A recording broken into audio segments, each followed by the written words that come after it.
지난주 한참 떠들썩했던 문제 중에 하나가 유치원에 대한 그 비리였죠. 유치원에 대한 비리였는데 그 와중에 그 10개의 아주 건강한 유치원을 뽑아서 발표를 했는데 사립 유치원이 5개였습니다. 사립 유치원이 5개였고 공립 유치원이 5개였고 그리고 그 중에 2개가 우리 그 교단에서 운영하는 우리 교단 교회에서 운영하는 2개의 교회가 그 안에 뽑혔습니다. 가만히 보면은 평소에 잘한다 싶은 교회, 칭찬할 만하다 하는 교회가 운영하는 유치원이 그렇게 칭찬을 받더라고요. 우리가 살아가면서 보게 되면 칭찬을 받는다라고 하는 것은 어느 한 가지만 잘해서 되는 것이 아니라 전체적으로 상식적으로 제대로 살아가는 그러한 모습을 갖고 또 그렇게 살아가고자 하는 그러한 모습 속에서 칭찬이 보여지는 거 들려지는 것 같습니다. 참 작년에 종교개혁 500주년이라고 하는 그 행사를 정말 500년 만에 맞이하는 그 행사를 할 때에 우리 교단의 한 교회가 세습으로 인해서 그 종교개혁이라고 하는 말 자체를, 기념이라고 하는 말 자체를 참 무색해 만들어버렸던 그러한 것들에 비하면 비록 큰 소식은 아니래도 크게 어디 사람들이 유명한 소식은 아니라고 해도 그런 잠잠한 소식들이 우리를 그래도 한편으로 위로를 받게 하고 또 그리고 우리가 그리스도인답게 살아야 되겠다라고 하는 그러한 생각을 다시 한번 하게 됩니다. 여러분은 주위에서 예수를 믿지 않는 사람들 속에서 어떤 대접을 받고 어떠한 평가를 받고 있습니까? 우리 자신이 믿지 않는 사람들 속에서 어떤 평가를 받고 살아가느냐라고 하는 것이 오늘날 이 시대를 살아가는 우리 교회의 한 단면의 모습이 분명합니다. 여러 가지로 우리가 잘못된 것들에 대해서 비판하고 그것을 수정해야 된다라고 이야기해야 되죠. 비판은 분명히 필요합니다. 그런데 그런 비판을 하기 전에 나 자신도 돌아보고 하는 것은 반드시 필요한 일이죠. 그런데 이 시대가 어찌 보게 되면은 모든 것을 자기 기준에서 판단하고 자기 생각이 옳은 것으로 판단하면서 자기는 타자처럼 생각하고 비판하고 하는 그런 모습들을 보이고 있는 것이 아닌가라고 하는 생각을 합니다. 그리고 그 안에는 자기 기준이 있어요. 자기가 생각하기 옳은 것. 사사기에 보게 되면 그런 말이 자주 나옵니다. 자기의 소견에 옳은 대로 행했다라고 하는 이 말씀. 그것은 뭐냐면 하나님이 없었다는 이야기죠. 우리 안에 하나님이 있어야 됩니다. 그리고 그 기준은 철저하게 성경이어야 합니다. 501년 전에 마틴 루터가 종교개혁을 일으킬 수밖에 없었던 그 시대의 이유는 사람이 옳은 대로 행했기 때문에 그렇습니다. 성경이 말씀하신 대로 가는 것이 아니라 말씀대로 가는 것이 아니라 사람이 옳다고 생각하는 그 옳음을 따라갔기 때문에 그래요. 어찌 보게 되면은 여러 사람의 말이 옳은 것처럼 보일 때도 있습니다. 그러나 여러 사람의 말이라고 다 옳은 것은 아닙니다. 진정으로 생각하고 깊이 생각하고 정말로 무엇이 하나님 보시기에 옳은 것인가 라고 하는 것들을 생각하면서 또 한 가지 우리 개혁교회는 항상 개혁되어야 된다라고 하는 우리 개혁교회의 모토가 되는 이 말씀처럼 항상 우리 자신을 돌아보지 않으면 나 자신도 개혁의 대상이 되어 있는 그러한 순간을 맞을 수가 있습니다. 그리고 그 모든 상황 앞에서 우리가 특별히 말씀을 기준으로 그리고 오늘 또 본문의 말씀을 통해서 우리가 우리 자신을 한번 돌아볼 수 있기를 바랍니다. 1절에 예수께서 무리를 보시고 산에 올라가 앉으시니 제자들이 나온지라 입을 열어 가르쳐 이르시되 라고 말씀하고 있습니다. 예수님께서 산에 앉으셨다라고 이야기를 하고 있는데 우리가 생각하는 우리나라 이런 산하고는 조금 다르게 야트막한 산을 이야기합니다. 그래서 좀 위에 올라가 있으면 설교할 때도 아무래도 조금 좀 위에 있는 것이 편하지 않습니까? 그런 것처럼 조금 위로 올라가서 볼 때에 사람들이 잘 보일 수 있도록 예수님께서 동산과도 같은 그런 산에 올라가 앉으셨다라고 이야기를 합니다. 그리고 제자들을 가르치셨어요. 사람들을 가르치셨는데 오늘 본문이 1절에서 이야기하는 것은 뭐냐면 무리들을 보고 나아가셨고 그 가운데 제자들이 나왔다라고 이야기를 합니다. 무리와 제자로 본문은 두 사람들의 그룹을 구분하고 있습니다. 무리라고 하는 사람들은 어떤 사람들입니까? 그 사람들도 똑같이 예수님의 말씀을 듣고 아멘도 하고 박수도 치고 아이고 옳은 말씀이다라고 칭찬도 할 줄 아는 사람들입니다.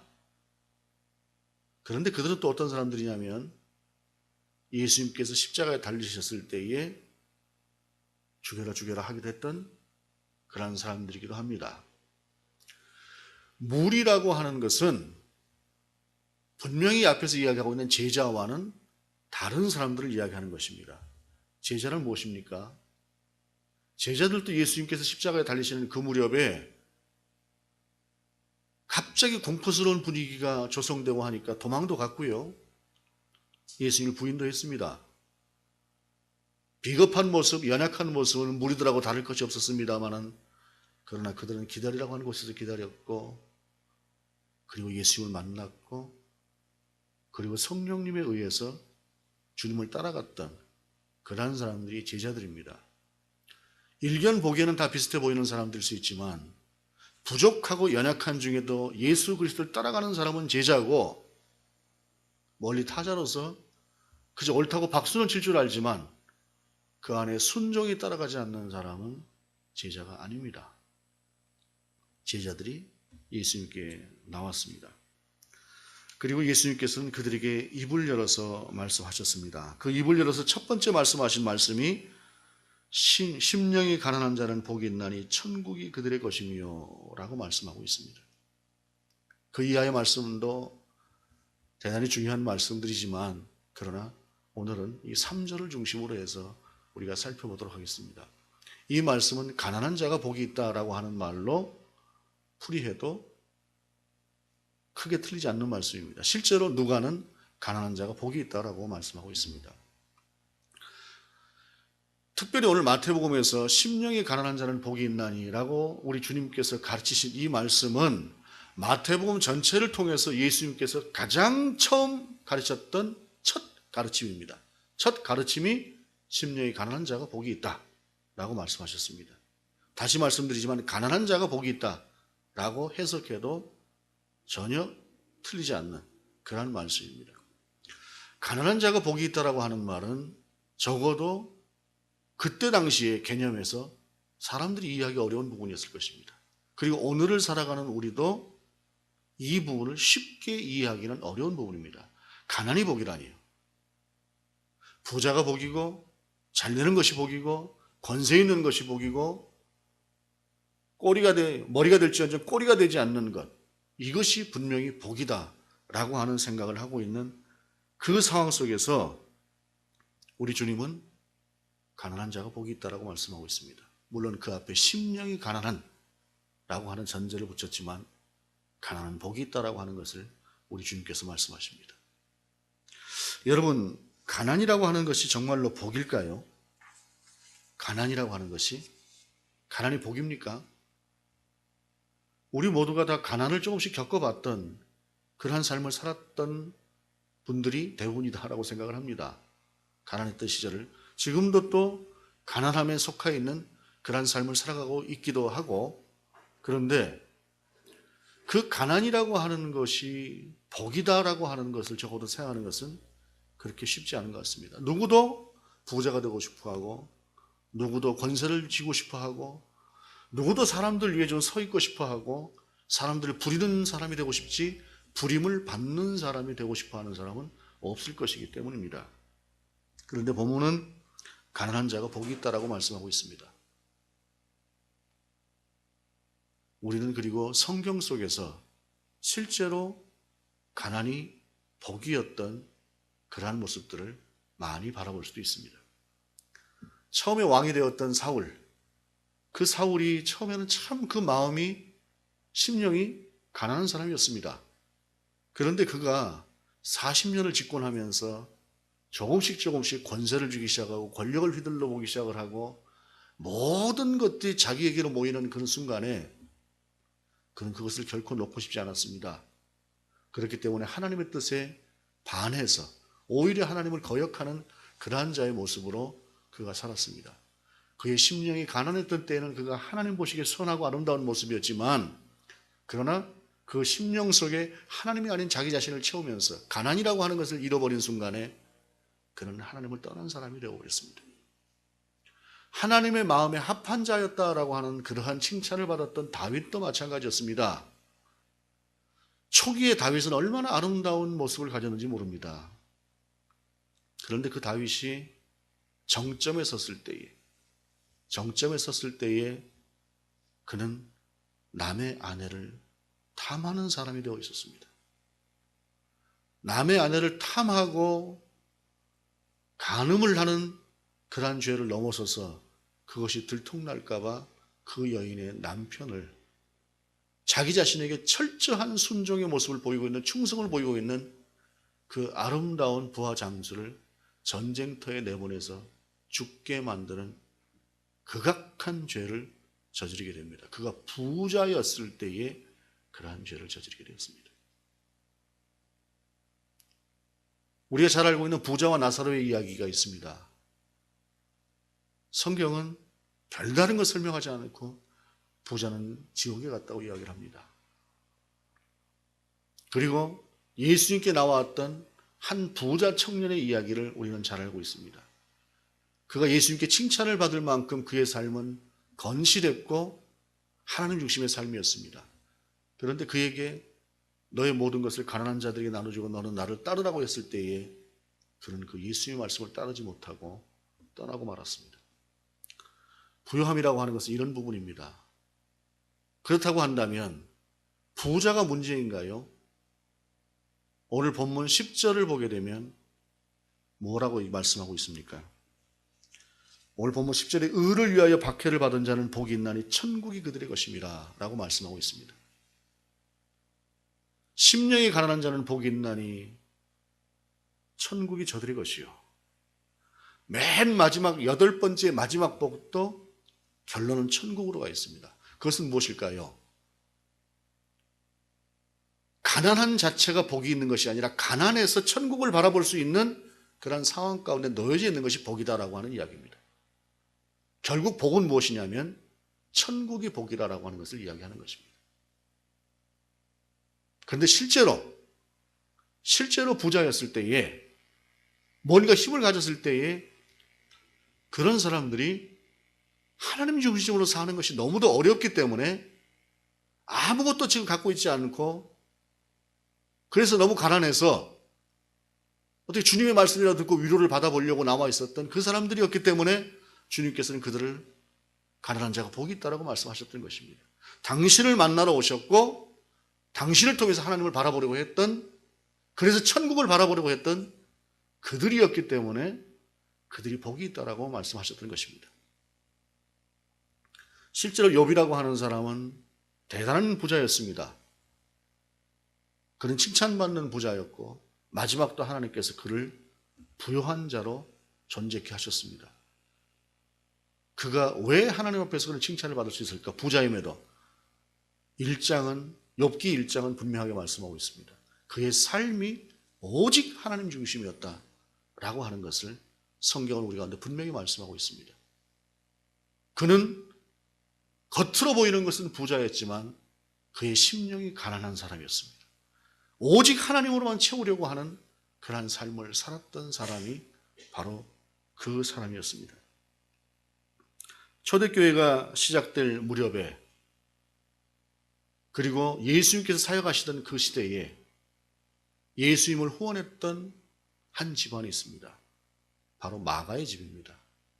그 집은 부자였기 때문에 예루살렘 성 안에도 큰 집이 있어서 제자들이 그 모든 곳에, 그 많은 제자들이 그 한 집에 다 모였을 만큼 잘 사는 집이었습니다.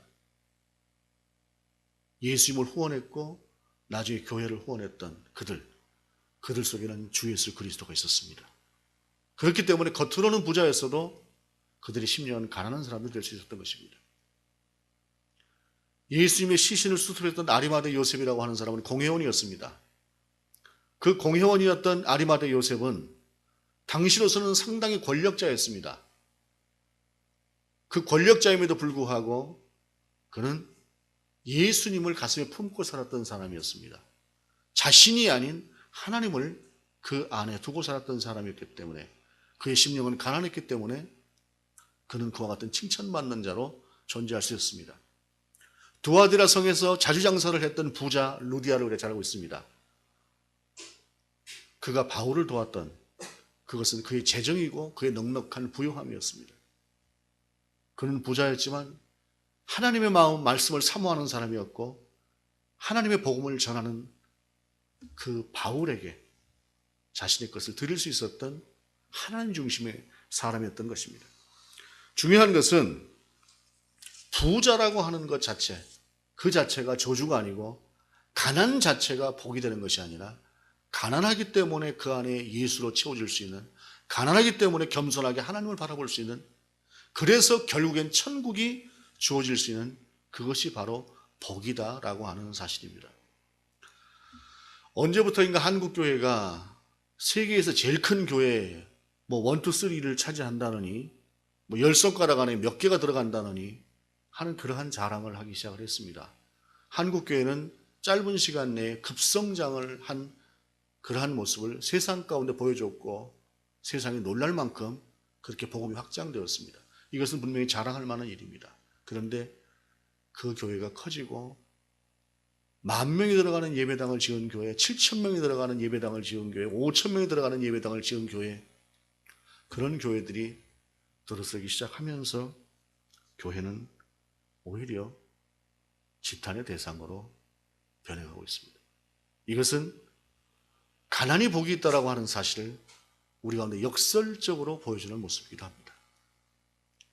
중세의 교회가 기독교에 대한 모든 탄압이 중지되고, 오히려 교회가 세상 가운데서 어떤 힘을 가지고 있고 모든 사람들이 다 그리스도인이다라고 하는 그러한 보편적 기독교 사회를 이루었던 그 시대에, 모든 사람들이 다 그리스도인인 것처럼 보였던 그 시대에 아이러니하게도 교회는 타락하기 시작을 했다라고 하는 사실을 보여주고 있습니다.